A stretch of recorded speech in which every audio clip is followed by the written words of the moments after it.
이 시간 내 이웃을 내 자신과 같이 사랑하라 라는 제목으로 함께 말씀을 나누도록 하겠습니다.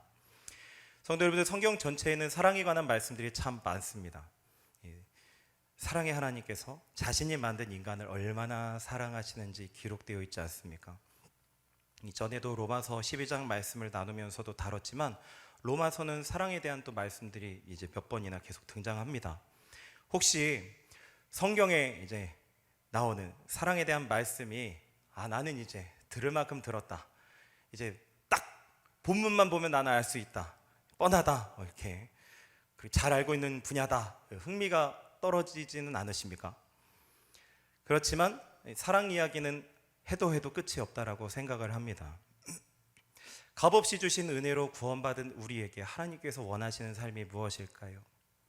로마서 말씀을 함께 이제 나누면서 아시다시피 내 몸을 거룩한 산 제물로 드리는 삶을 원하시고 우리의 삶이 예배로 드려지기를 원하시는 거예요. 다시 말하면 하나님께서 원하시는 수준의 삶을 우리는 살아야 된다라는 것입니다. 그리고 하나님께서는 그 원하시는 그 수준의 삶에 있어서 특별히 사랑이라는 것을 실천하는 것에 어떤 수준을 높이 두고 계세요. 아무나 할 수 있는 사랑을 원하시지 않고 아무나 할 수 없는 사랑을 원하십니다. 하나님은 내가 온전한 것처럼 너희도 온전하라 라고 말씀하시잖아요. 하나님의 아들 된 우리가 하나님의 아들로서 조금도 손색이 없을 만큼 사랑의 문제에 있어서만큼은 정신 차리고 실천해야 된다라는 것을 말씀하고 계십니다. 우리가 한번 스스로 물어봤으면 좋겠습니다. 나는 이웃을 사랑하는가? 라는 거예요. 이 설교를 듣지 않아도 될 만큼 나는 이 말씀을 따르는 삶을 살고 있는가? 라는 것입니다. 우리 신앙 양심이 그렇지 않아 라고 대답하다고 한다면 하나님 말씀하십시오, 듣겠습니다. 100번이든 1000번이든 이웃을 사랑하라고 하시면 그 말씀 듣겠습니다, 순종하겠습니다 라는 이런 자세를 우리가 가질 수 있기를 간절히 바랍니다. 이런 의미에서 오늘 본문의 이웃사랑의 이야기가 반복이 된다 하더라도 그것을 하나님 주신 귀한 말씀으로 받아 누리는 복된 성도님들 되시기를 간절히 바랍니다. 그렇다면 먼저 사랑하면 율법을 다 이룬다라는 그런 말씀을 우리가 한번 살펴보도록 하겠습니다. 오늘 본문 말씀에 3번이나 반복되는 말씀이죠. 우리 8절 말씀 읽어보겠습니다. 시작. 피차 사랑의 빛 외에는 아무에게든지 아무 빛도 지지 말라. 남을 사랑하는 자는 율법을 다 이루었느니라. 남을 사랑하는 자는 율법을 어떻게 했다고요? 다 이뤘다라는 거예요. 그렇죠? 그리고 9절에도 같은 말씀이 반복됩니다. 9절 하반절 읽어보겠습니다. 시작. 내 이웃을 내 자신과 같이 사랑하라 하신 그 말씀 가운데 다 들었느니라. 10절 하반절 말씀도 읽어보겠습니다. 시작. 그러므로 사랑의 율법은 완성이니라. 아멘. 표현이 다를 뿐 다 세 가지 다 똑같은 의미를 가지고 있습니다. 사랑만 하면 하나님이 우리에게 주신 율법을 다 지킨다라는 것입니다. 사랑만 하면 우리는 하나님의 율법을 완전히 이행하는 사람이 된다라는 것입니다. 율법은 하나님께서 자녀된 우리에게 거룩하게 살라라고 주신 규범이고 법입니다. 이 율법의 핵심이 무엇입니까? 10계명이죠. 하나님을 향해서 4가지의 계명, 그리고 이웃을 향해서 6가지의 계명으로 구성되어 있다는 거 너무나도 잘 알고 계실 것입니다. 수요일마다 우리 박 목사님 설교로 통해서 이제 배우셨죠. 또 한 번 더. 예수님께서는 10계명을 2계명으로 압축해서 말씀하셨죠. 하나님을 사랑하는 것과 누구를 사랑하는 것? 이웃을 사랑하는 것. 이렇게 2가지로 압축해서 알려주셨어요. 하나님을 사랑하면, 이웃을 사랑하면 10가지 계명을 모두 지키는 것이 된다라는 것입니다. 하나님을 마음을 다하고 뜻을 다하고 성품을 다하고 목숨을 다하여 사랑하는 사람이 다른 신을 섬길 수는 없는 것입니다. 우상을 만들 리가 없는 거예요. 근데 오늘 본문에서는 하나님의 사랑에 대한 말씀을 언급하지 않습니다. 본문은 이웃사랑이 목적이 있기 때문에 그래요. 이웃사랑. 이웃을 자신처럼 사랑하려고 하는 사람이 계명에 있는 이런저런 하지 말라고 하는 죄들을 범할 수 있겠는가? 그럴 수 없다라는 것입니다. 안 된다라는 것입니다. 간음하지 말라고 그랬는데 내가 정말 이웃을 사랑한다면 간음할 수 있겠느냐? 못한다는 것입니다. 사랑을 하면 이런 10계명이 필요가 없다라는 것입니다. 사랑을 하면 이 모든 법을 다 지킨 것이기나 똑같다라는 이야기. 사랑에 성공하면 계명을 잘 지키고 계명대로 산 사람이 되는 것이고, 사랑에 실패하면 계명을 어긴 사람이 되는 것입니다.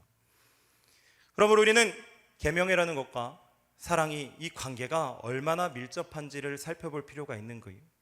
본문에는 4가지 계명을 예로 하고 있지 않습니까? 간음하지 말라, 살인하지 말라, 도둑질하지 말라, 탐내지 말라. 이 4가지 계명을 예로 들고 있는데 그 가운데서 우리가 2가지만 가지고 살펴보도록 하겠습니다. 먼저 7계명입니다. 간음하지 말라. 간음이 무엇입니까? 성경적으로 간음은 이렇게 정의할 수 있다고 생각합니다. 마음으로 부정한 음욕을 품는 것에서부터 시작해서 남녀 간에 허용되지 않는 그런 성적인 관계를 하는 것까지 모든 행위를 다 포함해서 간음으로 표현이 되는 것입니다. 지금 사회가 얼마나 성적으로 문란한지에 대해서 굳이 제가 설명을 드리지 않더라도, 그리고 우리 지금 사는 사회가 종말을 치닫는 사회고 멸망의 끝이 환하게 보이는 지점까지 온 세상이라고 우리는 알 수 있고 말할 수 있는 것입니다. 무엇을 보고 그렇게 진단하나요? 무엇을 보고?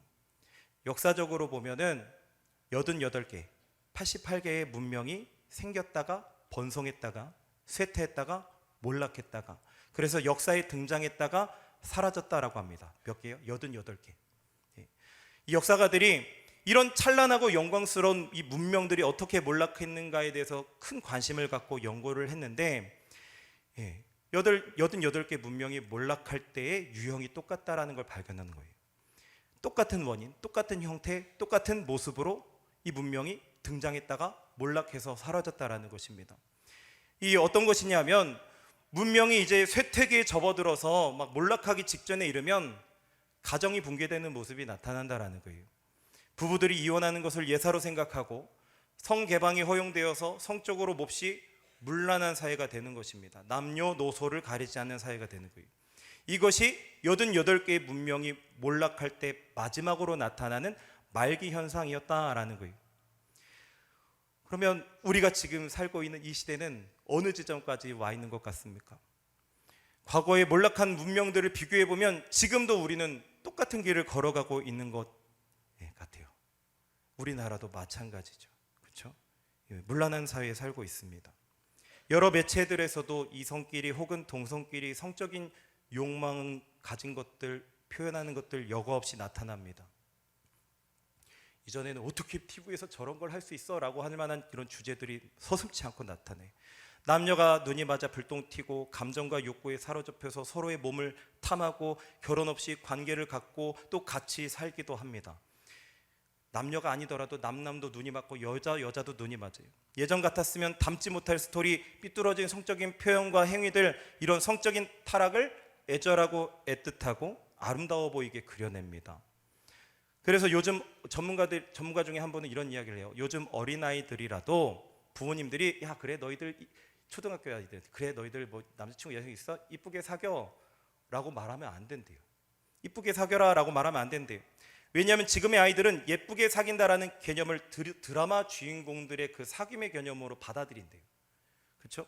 우리가 생각하는 거는 옛날 소설의 그 순수한 그 소년들의 소녀와 순수한 소년과 소녀, 뭐 소나기 같은 소설 아시죠? 뭐 그런 거 생각하지 않습니까? 지금은 그렇지 않다라는 거예요. 그래서 세상이 아름답게 포장한 성적인 타락으로 받아들이니까 이쁘게 사귄다라는 것은 뽀뽀도 할 수 있고 키스도 할 수 있고 손도 잡고 만지고 성관계도 할 수 있다라는 것까지도 받아들인다라는 거예요.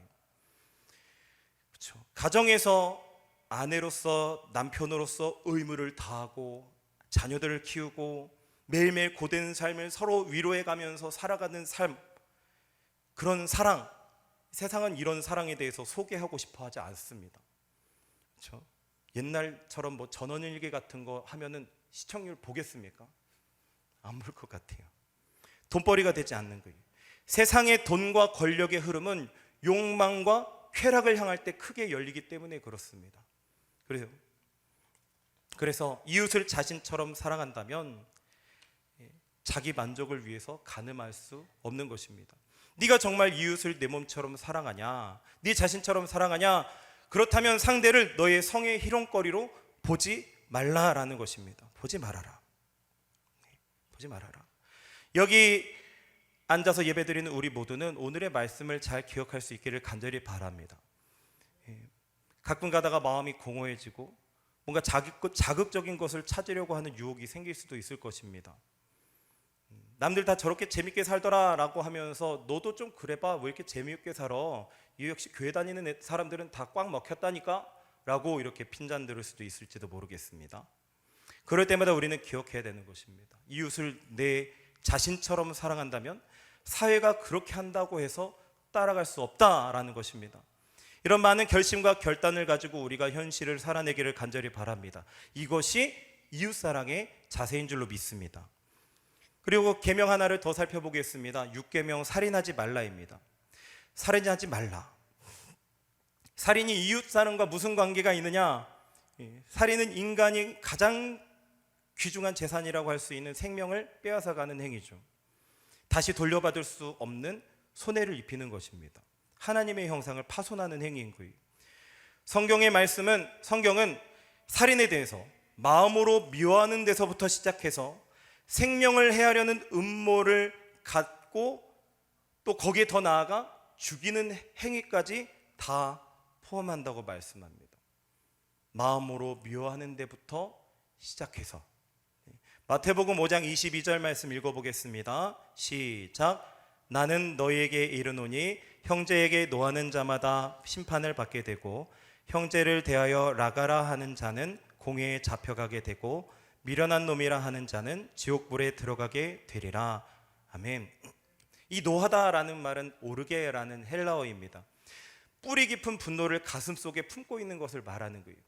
화가 나서 칼 들고 있진 않지만 벌써 마음으로 사람을 죽이는 행위를 하고 있다라는 것입니다. 라가라고 하는 욕은 거만하고 멸시하는 태도를 가지고 형제를 깔보는 투의 말을 의미하는 것입니다. 이 형제의 인격을 모독하는 거예요. 미련한 놈이라 하는 것은 모레라고 하는 헬라어인데 어른이지만 어린이 정도의 정신과 지능을 갖고 있다라는 식으로 사람을 깔보고 멸시할 때 사용하는 말입니다. 야, 어른이지만 너는 정말 아이 같구나 라는 것을 굉장히 낮게 표현한 거예요. 그러니까 라가라든지 모래라든지 형제를 인격적으로 모욕하고 깔보면 벌써 그 마음으로 형제를 죽이는 것과 같다라는 것입니다. 이것이 살인이다라는 거예요. 이웃을 사랑한다면 한마디라도 우리가 그렇게 말할 수 있겠느냐라는 것입니다. 주님의 대답은 할 수 없다라는 것입니다. 모욕적인 말로 형제를 죽일 수 없다라는 것입니다. 이웃을 사랑한다면 가슴에 분을 품고 형제를 항상 죽이려고 하는 어떤 오기를 가지고 그 형제를 볼 수 없다라는 것입니다. 교회에 와서 분을 품을 수 없다라는 것입니다. 우리는 마음으로 형제에 대해서 무슨 생각을 하고 감정을 갖는 것 가지고 내가 살인죄를 범했다 여기까지는 우리는 생각하지 않아요. 그러나 우리는 말씀 앞에서 우리를 돌아봐야 되는 것입니다. 내 마음 가운데 분노, 어떤 모욕, 어떤 저주, 이것이 가슴에 도사리고 있으면 언젠가는 행동이든 말로든 끔찍한 것들을 저지를 수 있는 가능성을 가지고 있다는 것, 우리는 우리 스스로 인정을 해야 될 줄로 믿습니다. 요즘 세상의 소식들을 들여다보면 참 안타까운 소식들을 접합니다. 외국에서는 총기 난사 사건도 막 일어나고 국내에서는 묻지마 흉기 사건도 생겨나고, 예전엔 정말 어쩌다 가끔 한 번인데 요즘은 빈번하게 일어나요.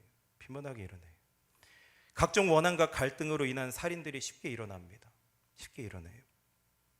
이토록 썩은 세상, 무지무지하게 혹독한 세상을 우리는 살고 있습니다. 흉악한 죄를 범한 자들에게 이웃을 사랑하는 그 피가 한 방울이라도 흐른다고 한다면 그렇게 참혹한 짓은 하지 않았을 것입니다. 죄를 범한 사람만 살인을 한 게 아니죠.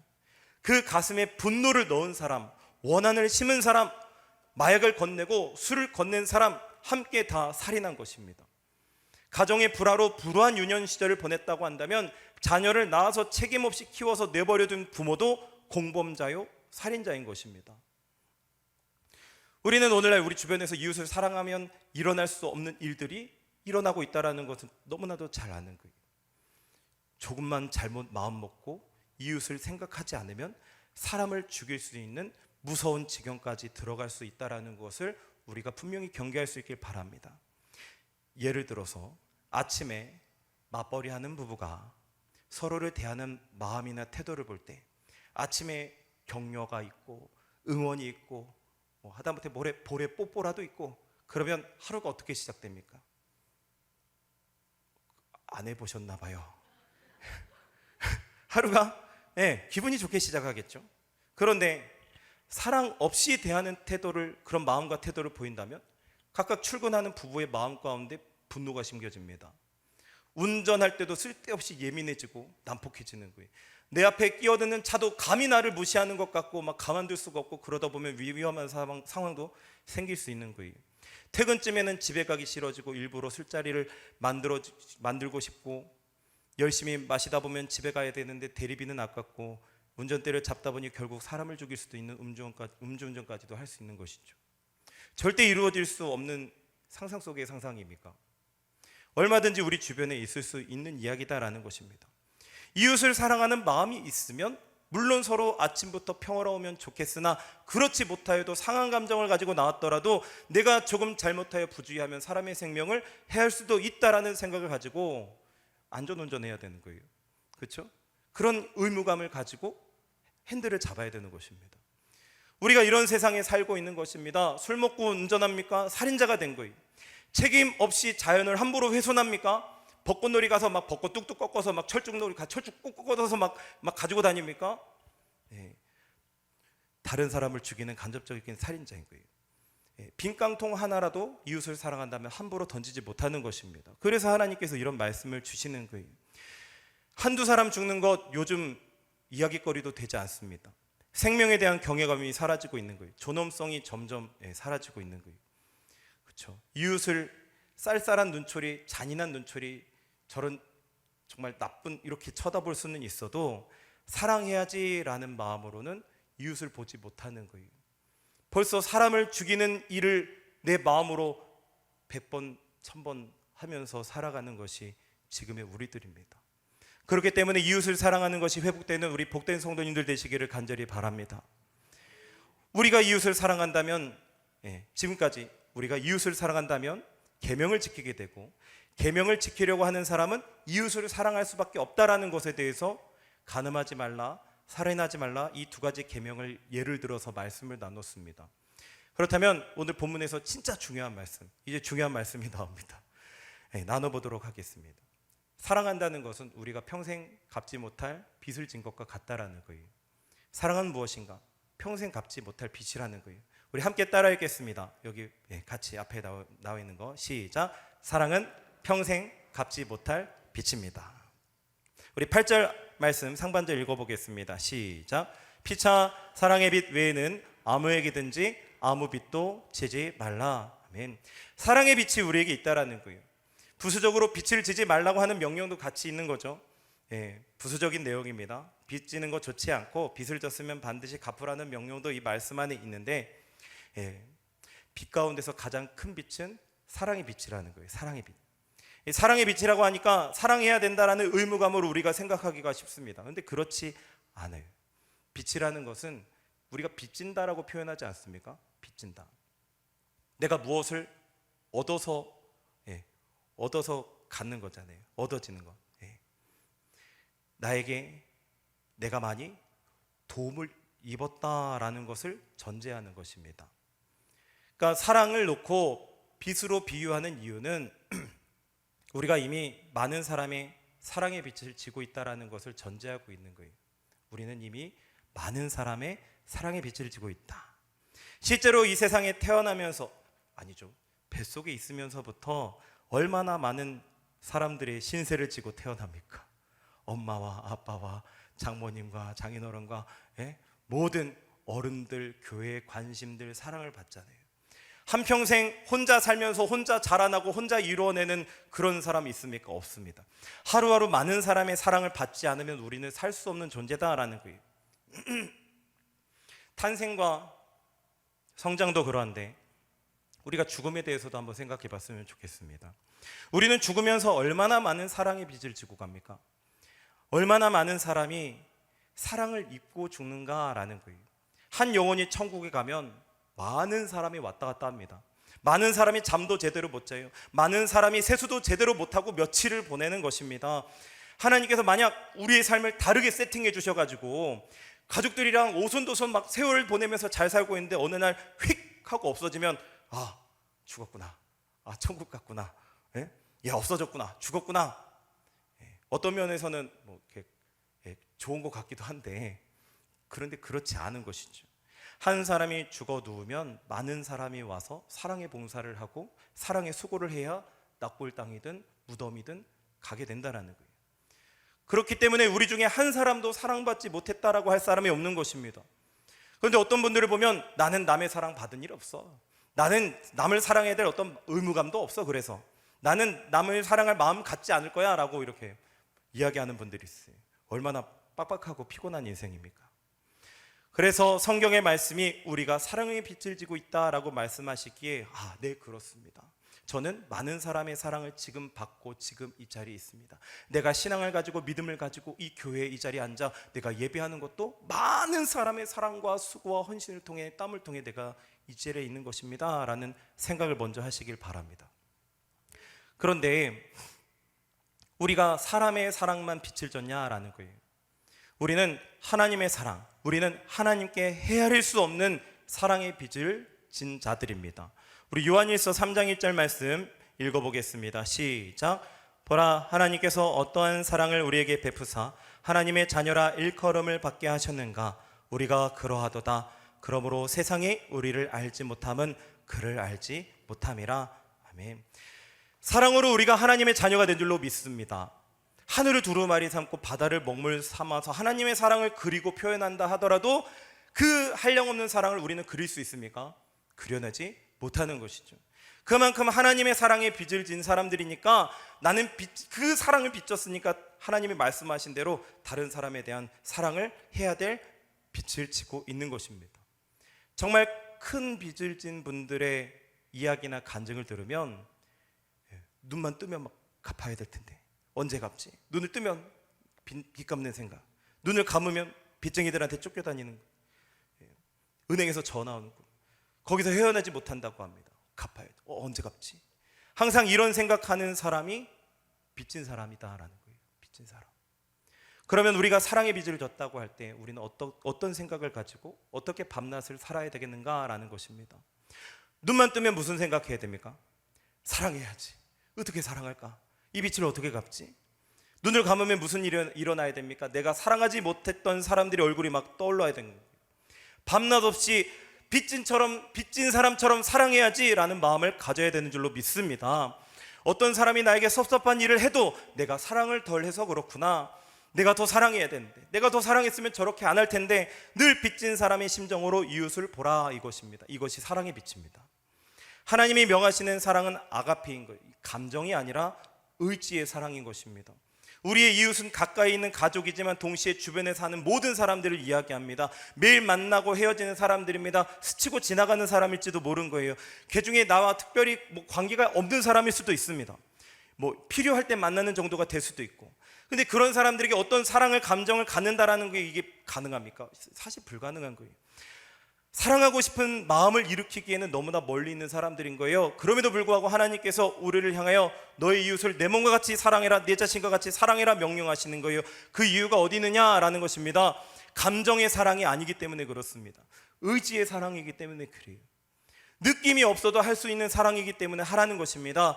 항상 생각이 나는 사랑해야 되는 사람인 거야, 나는 사랑에 빛을 진 사람인 거야 라고 생각하면 그 생각과 그 사랑하고자 하는 의지는 태도를 만들어낸다라는 거예요. 이 태도가 만들어지면 우리는 행동으로 옮겨지게 되는 것입니다. 이웃을 너희 자신처럼 사랑하라. 천하가 무너져도 하나님의 자녀라면 실천해야 되는 일인 줄로 믿습니다. 사랑하리라. 내가 실천하지 못하면 하나님의 계명을 어기는 사람이 되는 것이다. 내가 실천하지 못하면 하나님의 자녀답지 못한 것이다. 어떤 희생을 치르더라도 나는 이웃을 사랑하리라. 저 원수처럼 같은 그 사랑하리라. 내가 빚졌기 때문에 사랑하리라 결심하면 그 결심이 사랑하는 태도와 행동을 낳는다라는 것, 반드시 사랑하게 된다라는 것, 감정이라는 건 문제가 되지 않는다라는 거예요. 하나님의 명령에 순종하겠다라는 의지, 결단이라는 것입니다. 이게 빚진 자의 태도입니다.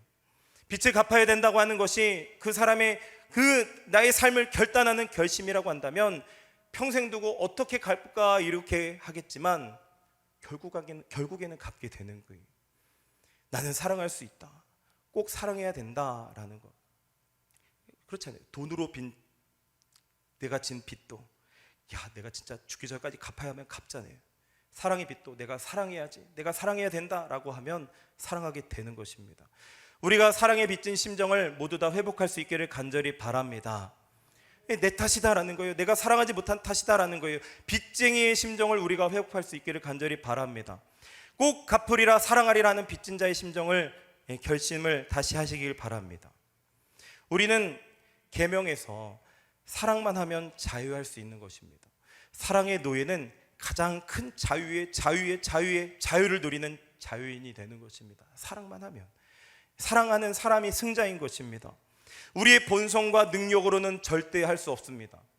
어떻게 가능합니까? 그러므로 성령님의 능력을 우리가 의지할 수 있기를 간절히 바랍니다. 그렇잖아요. 내가 사랑할 수 없는 사람을 사랑하는 것 무엇으로 가능합니까? 성령께서 은혜를 주실 때 가능한 거예요. 성령께서 우리 이 시간 능력 주시길 원합니다. 사랑할 수 있게 해주시기를 원합니다. 우리의 마음에 결심할 때까지 그 자리로 가질 수 있도록 성령께서 인도해 주시기를 원합니다. 빚진 자의 심정을 우리가 회복하길 원합니다. 눈을 뜨나 감으나 이웃을 내 몸처럼 사랑해야 한다고 하시는 하나님의 명령에 무릎을 꿇는 우리 복된 성도님들 되시기를 간절히 바랍니다. 우리 함께 기도하며 나아가겠습니다. 하나님께서 우리를 사랑하신 것처럼 우리도 이웃 사랑하길 원합니다. 하나님을 사랑하고 이웃 사랑하는 것에 최선을 다하길 원하고, 우리의 냉랭한 마음이 뜨거워져서 빚진 자의 심정이 회복되어져서 진짜 사랑하길 원합니다. 가족과 이웃을 사랑하길 원합니다. 그래서 복음 전하기를 원합니다. 성령님 도와주시옵소서. 하나님의 나라를 이루게 하옵소서. 우리 나로부터 시작되게 하옵소서. 사랑의 빚진 자의 심정이 회복되게 하옵소서. 우리 간절한 마음으로 말씀 생각하며 주님 한번 부르고 기도합니다. 주여, 사랑과 은혜가 많으신 아버지 하나님, 아버지 하나님, 이 시간 우리가 하나님을 사랑하고 이웃을 사랑함에 대해서 함께 말씀을 나누며, 아버지 하나님, 이웃을 사랑하는 것이 우리의 본성과 능력으로 절대 가능하지 못한 것을 생각하며 고백합니다. 성령님의 능력을 의지합니다. 다시 사랑할 수 있게 해주시길 원합니다. 마음의 결단도 주시길 원합니다. 사랑할 능력도 주시길 원합니다. 우리 아버지 하나님, 하나님의 사랑에 빚진 자의 심정을 다시 회복하기를 원합니다. 눈을 뜨면 어떻게 사랑해야 될까? 내가 이 사랑에 빚진 것을 어떻게 갚아야 될까? 눈을 감으면 내가 사랑해야 될 얼굴들이 생각나고, 눈을 뜨면 내가 사랑을 어떻게 해야 될지 생각나게 하시고 행하게까지 하시는 그 성령님의 능력을 우리가 바랍니다. 눈을 뜨나 감으나 이웃을 내 몸처럼 사랑해야 한다고 하시는 하나님의 명령 앞에 무릎 꿇혀 나아가길 원합니다. 꽁꽁 얼어붙은 마음을 가진 가족들이 있습니다. 꽁꽁 얼어붙은 마음을 가진 세상의 이웃들이 있습니다. 그들의 마음을 녹이고 그들로 하여금 생명의 길을 갈 수 있도록 아버지 하나님, 내 이웃을 내 몸처럼 사랑하는 그 말씀의 등불을 들고 이웃들에게 찾아가길 원합니다. 가족들에게 찾아가길 원합니다. 그리하여 하나님의 사랑, 그 하나님의 사랑으로 인도하길 원합니다. 혹시나 미워하는 사람이 있습니까? 혹시나 아직도 사랑하지 않는 사람이 있습니까? 사랑하려고 하는 결심을 갖길 원합니다. 내가 사랑해야지 하는 빚진 심정을 가지고 우리가 복음 전하길 원합니다. 전도에 힘쓰길 원합니다. 한 사람 데리고 나와 예수님의 사랑으로 그들의 마음을 녹이고 그 영혼이 다시 세상에 나아가는 사랑의 빚진 자로서 이 세상을 녹일 수 있는 그리스도의 제자, 사랑의 사도로 만들어가는 하나님 주신 의무, 임무에 충성하는 복된 성도의 삶이 되가여 주시옵소서. 진짜 사랑하길 원합니다. 빚진 자의 심정을 회복하여 주시옵소서. 이 모든 말씀 예수님의 이름으로 감사드리며 기도합니다. 아멘. 사랑과 은혜가 풍성하신 하나님 아버지, 하나님께서 우리를 사랑하신 것처럼 이웃을 사랑하라고 하시는 명령을 우리가 다시금 받아서 돌아갈 것입니다. 하나님, 사랑에 대한 이야기만 듣고 돌아가지 않게 하여 주시옵소서. 사랑할 수 있는 사람이 되어 돌아가게 하여 주시옵소서. 너의 몸처럼 너 자신처럼 이웃을 사랑해야 한다고 말씀하시는 하나님의 분명한 명령을 듣고 그 명령대로 순종하겠다는 결심을 가지고 돌아가는 복된 성도 되게 하여 주시옵소서. 사랑이 메말라버려 삐뚤어진 이 병든 사회, 살벌한 사회, 우리는 치유할 수 없으나 오직 예수 그리스도의 복음만이 치유하는 줄 믿습니다. 예수 그리스도의 사랑을 가지고 피 묻은 복음을 가지고 가족과 이웃을 찾아가게 하옵소서. 천하보다 귀한 한 영혼을 구원하는 놀라운 그리스도의 증인이 되게 하여 주시옵소서. 우리 모두에게 그리할 수 있도록 성령의 충만을 주시옵소서. 성령의 능력을 주시옵소서. 사랑의 은사를 주시옵소서. 복음 전할 능력을 주시옵소서. 감사드리며 예수님의 이름으로 기도합니다. 아멘. 우리 함께 파손 찬양하고 축도로 예배를 마치겠습니다.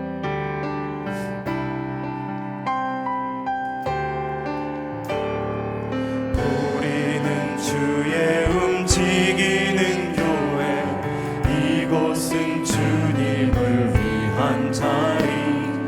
내가 기도하는 모든 땅 위에서 하나님 예배받은 그날을 고대하네.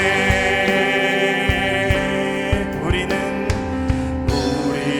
주의 움직이는 교회, 이곳은 주님을 위한 자리.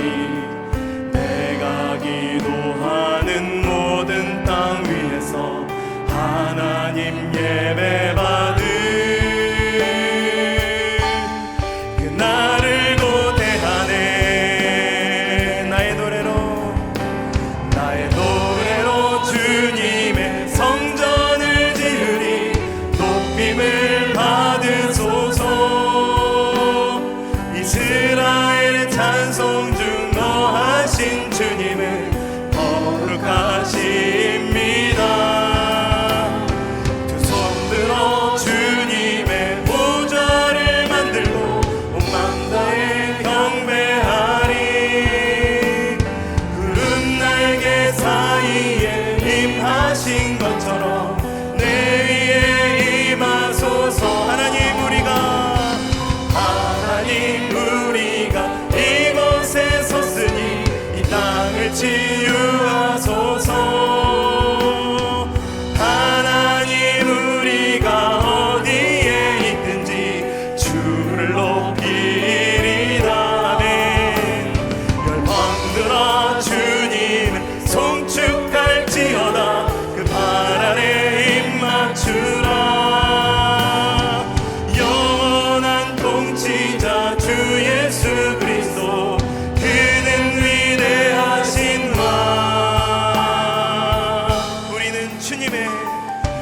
우리는 주의 움직이는 교회, 이곳은 주님을 위한 자리. 내가 기도하는 모든 땅 위에서 하나님 예배받은 그날을 고대하네. 이제는 예수 그리스도의 은혜와 하나님의 사랑과 성령님의 인도하심이 하나님을 사랑하고 이웃을 사랑하기에 최선을 다해 나아갈 우리 복된 성도님들 위해, 우리 교회 위에 이제로부터 영원토록 함께 있을지어다. 아멘.